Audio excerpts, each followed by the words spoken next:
ಅದೇ ರೀತಿ ಶಿವಾಜಿನಗರ ಚರ್ಚ್ ವಿಚಾರದಲ್ಲಿ ಯಾರು ಕೇಳಿರಲಿಲ್ಲ, ಯಾರು ಲೆಟರ್ ಕೂಡ ಕೊಟ್ಟಿರಲಿಲ್ಲ ಸರ್ಕಾರಕ್ಕೆ.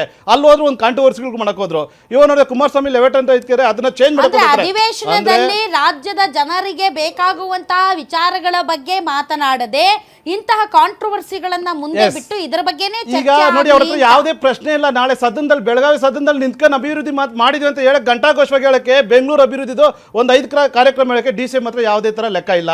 ಅದೇ ರೀತಿ ರಾಜ್ಯದ ಮುಖ್ಯಮಂತ್ರಿ ಒಂದು 5 ಅಭಿವೃದ್ಧಿ ಬಗ್ಗೆ ಮಾತಾಡಕ್ಕೆ ಅವ್ರ ಹತ್ರ ಯಾವುದೇ ಲೆಕ್ಕ ಇಲ್ಲ.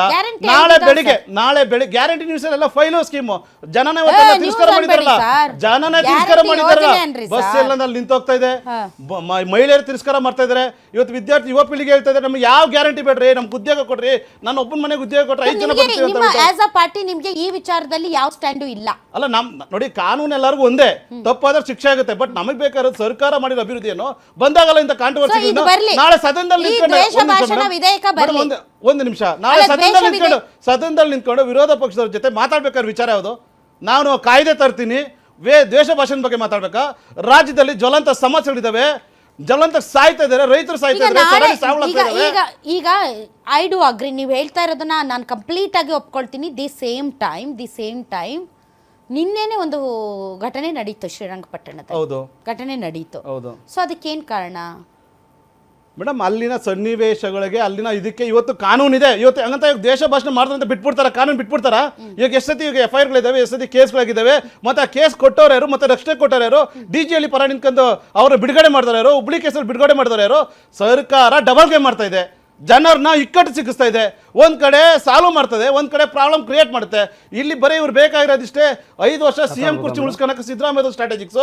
ಇದಕ್ಕೆ DK ಶಿವಕುಮಾರ್ ಅವರದ್ದು. ಭರತ್ ಶೆಟ್ಟಿ ಅವರು ನೋಡಿ, ಇದನ್ನು ನಾನು ಪದೇ ಪದೇ ಉಚ್ಚಾರಣೆ ಮಾಡ್ತಿದ್ದೀನಿ. ಸರ್ಕಾರ ಅಂದರೆ ಸಬ್ಕಾ ಸಾಥ್ ಸಬ್ಕಾ ವಿಕಾಸ್ ಅಂತ ಇರಬೇಕು.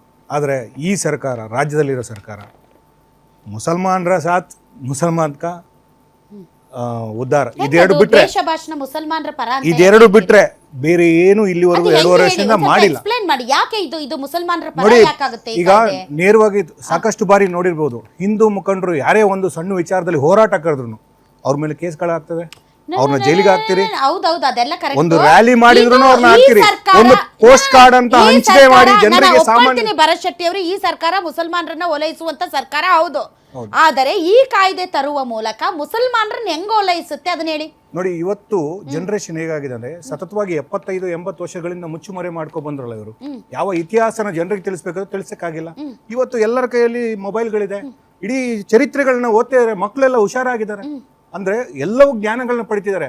ಹಿಂದೂಗಳ ಮೇಲೆ ಯಾವ ರೀತಿ ದಬ್ಬಾಳಿಕೆಗಳಾಯ್ತು, ನಮ್ಮ ಪಠ್ಯ ಪುಸ್ತಕಗಳಲ್ಲಿ ಯಾವ ರೀತಿ ಬೇಡದಿದ್ದ ವಿಚಾರಗಳನ್ನೆಲ್ಲ ಹೇರಿಕೆ ಮಾಡಾಯ್ತು, ನಮ್ಮ ಇತಿಹಾಸ ಪುರುಷರನ್ನ ಯಾಕೆ ಅಳವಡಿಸಿಲ್ಲ, ಮಹಾಭಾರತದ ಬಗ್ಗೆ ಯಾಕೆ ಹೇಳಿಲ್ಲ, ರಾಮಾಯಣಗಳ ಬಗ್ಗೆ ಯಾಕೆ ಹೇಳಿಲ್ಲ, ಇದೆಲ್ಲ ವಿಚಾರ ತಿಳ್ಕೊಂಡು ಜನರು ಜಾಗೃತರಾಗಿದ್ದಾರೆ, ಹಿಂದೂ ಕಾರ್ಯಕರ್ತರು ಜಾಗೃತರಾಗಿದ್ದಾರೆ.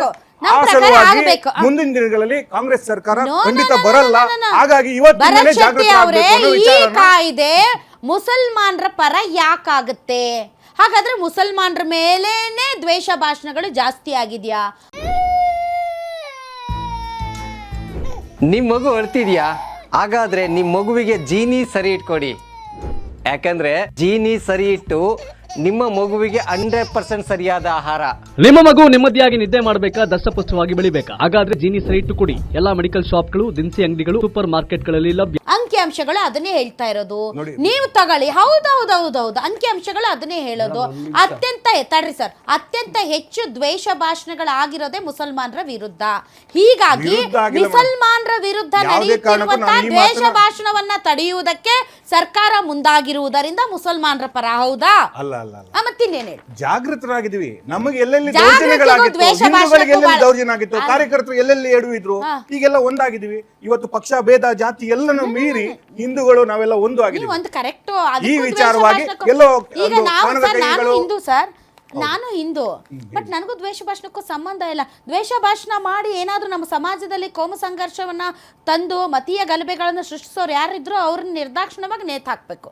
ಅದು ಹಿಂದೂ ಆಗ್ಲಿ ಮುಸ್ಲಿಂ ಆಗ್ಲಿ, ಇದು ನನ್ನ ವಿಚಾರ. ಬಟ್ ಅದು ಹೇಗೆ ಮುಸಲ್ಮಾನರ ಪರ ಆಗುತ್ತೆ ಅದನ್ನ ಹೇಳಿ. ನೋಡಿ, ಈಗ ಮೊದಲು ಮಾಡ್ಕೊ ಬಂದಿದ್ದು ಅಷ್ಟೇ, ಎಲ್ಲ ಹಿಂದೂ ಮುಖಂಡರ ಮೇಲೆ ಸುಮ್ನೆ ಕೇಸ್ಗಳು. ಹಿಂದೂ ಮುಖಂಡರು ಸುಮ್ನೆ ದ್ವೇಷ ಭಾಷಣ ಭಾಷಣ ಅಲ್ಲ ಮೇಡಮ್, ಅವ್ರ ವಿಚಾರಧಾರೆಗಳನ್ನ ಕಾರ್ಯಕರ್ತರಿಗೆ ಕೆಲಸ ಬರೀ ದ್ವೇಷ ಭಾಷಣ ಮಾಡೋದೇನೆ. ಏನಂತ? ಅಂತವ್ರನ್ನ ಸದೆ ಬಡಿಬೇಕು, ಯಾರನ್ನ ನಮ್ಮ ಹಿಂದೂ ಮುಖಂಡರುಗಳನ್ನ ಧ್ವನಿ ಎತ್ತದಂಗೆ ಇನ್ನು ಮುಂದಿನ ದಿನಗಳಲ್ಲಿ ಯಾವುದೇ ಒಂದು ವೇದಿಕೆಯಲ್ಲಿ ಒಂದು ತಡ್ರಿ, ಹಿಂದೂಗಳ ಫಾರೂಕ್. ಬಗ್ಗೆ ಜಾಗೃತಿ ಫಾರೂಕ್, ಮೂಡಿಸಬಾರದು ಅಂತ ತಡ್ರಿ ಸರ್, ನೀವು ಒಳ್ಳೆ ಮಾತಾಡಕ್ಕೆ ಅವಕಾಶ ಕೊಡ್ತೀನಿ ಕೊಡಿ ಸುಮ್ಮನೆ ಒಂದ್ ಒಂದ್ ನಿಮಿಷ. ಸ್ವಲ್ಪ. ಅಲ್ಲ ಸಾರ್, ಈಗ ಮುಸಲ್ಮಾನರ ಪರ ಯಾಕಿದೆ ಅನ್ನೋದನ್ನ ಬಿಟ್ಟು ಬೇರೆ ಎಲ್ಲ ಪೊದೆ ಸುತ್ತಾ ಇದ್ದೀರಾ. ನೋಡಿ 100ಕ್ಕೆ 100 ಅವ್ರ ಪರ ಇದ್ದಾರೆ ಯಾಕೆ? ಅದು ಎಲ್ಲ ವಿಚಾರದಲ್ಲೂ ಮೇಡಮ್, ಎಲ್ಲ ವಿಚಾರದಲ್ಲೂ ಎಲ್ಲಾ ವಿಚಾರ ಈ ಪರ್ಟಿಕ್ಯುಲರ್ particular ವಿಚಾರದಲ್ಲೂ ದ್ವೇಷ ಭಾಷಣದ ವಿಚಾರದಲ್ಲಿ ತರ್ತಾ ಇರುವಂತಹ ಕಾನೂನು, ಇವತ್ತು ದ್ವೇಷ ಇವತ್ತೊಂದು ಸಣ್ಣ ಭಾಷಣದಲ್ಲಿ ಉದಾಹರಣೆ ಹೇಳ್ತೀನಿ ಕೇಳಿ. ತರ್ತಾ ಸಣ್ಣ ಇರುವಂತಹ ಅಲ್ಲ ಕಾನೂನು. ಸಣ್ಣ ಉದಾಹರಣೆ ಹೇಳ್ತೀನಿ ಕೇಳಿ. ಸಣ್ಣ 200 ಹೇಳ್ರಿ, 2000 ನಾನು ಕೊಡ್ತೀನಿ ನಿಮ್ಗೆ. ಏ, ತಡ್ರಿ ಫಾರೂಕ್. 2000 ನಾನು ಫಾರೂಕ್ ತಡ್ರಿ. ಹೇಳ್ತೀನಿ. ಇವತ್ತು 3 ಖಾನ್ಗಳ ಮಕ್ಕಳೇ ಫೇಮಸ್ ಆಗಿರುವಂತ ಆಕ್ಟರ್ ಯಾರೋ ಬಂದು ಒಂದು ಯಾವುದೋ ಒಂದು ವಿಚಾರದಲ್ಲಿ ಒಂದು ಚಿಹ್ನೆನ ತೋರಿಸಿದ್ದಾನೆ. ಅದು ವಿಚಾರ ಎಲ್ಲೋ ಜಾಸ್ತಿ ಆಗುತ್ತೆ ಅಂದ್ರೆ ಈ ವಿಚಾರನ ಎತ್ತಿ ಹಿಡಿದ್ದಾರೆ ಅಷ್ಟೇ. ಅದು ಬಿಟ್ಟು ನೋಡಿ ಅವನ ಹುಡುಗ ಬಂದು ಬಿಟ್ಟು ಮಿಡಲ್ ಫಿಂಗರ್ ತೋರ್ಸಿದ ಅಂತ ನಮ್ಗೇನ್ ಬೇರೆ ಕೆಲ್ಸ ಇಲ್ವಾ? ಇಡೀ ಕರ್ನಾಟಕದ ಜನ ಶಾರುಖ್ ಮಗ ತೋರ್ಸಿರೋ ಮಿಡಲ್ ಅದ್ಯಾಕೆ ಫಿಂಗರ್ ಶಾಂತಿನಗರಕ್ಕೆ ಬರ್ಬೇಕಿತ್ತು?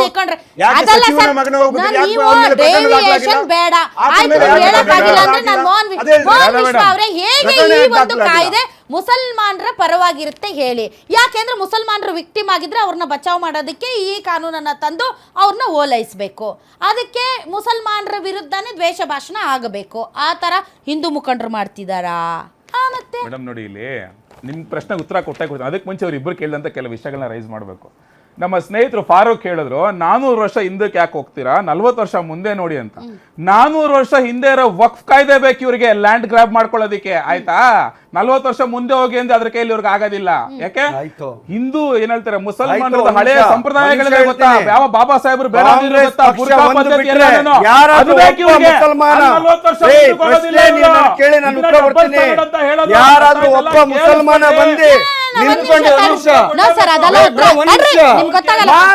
ಮೋಹನ್ ವಿಶ್ವ ಅವರೇ ಕೇಳ್ರಿ ಸರ್, ಬುರ್ಕಾ ಒಂದ್ ನಿಮಿಷ ಕೇಳಿಸ್ಕೊಳ್ಳಿ ಸರ್. ನಾನು ರೈಸ್ ಮಾಡಿದ್ರು. ತಡ್ರಿ, ಕಾಯ್ದೆ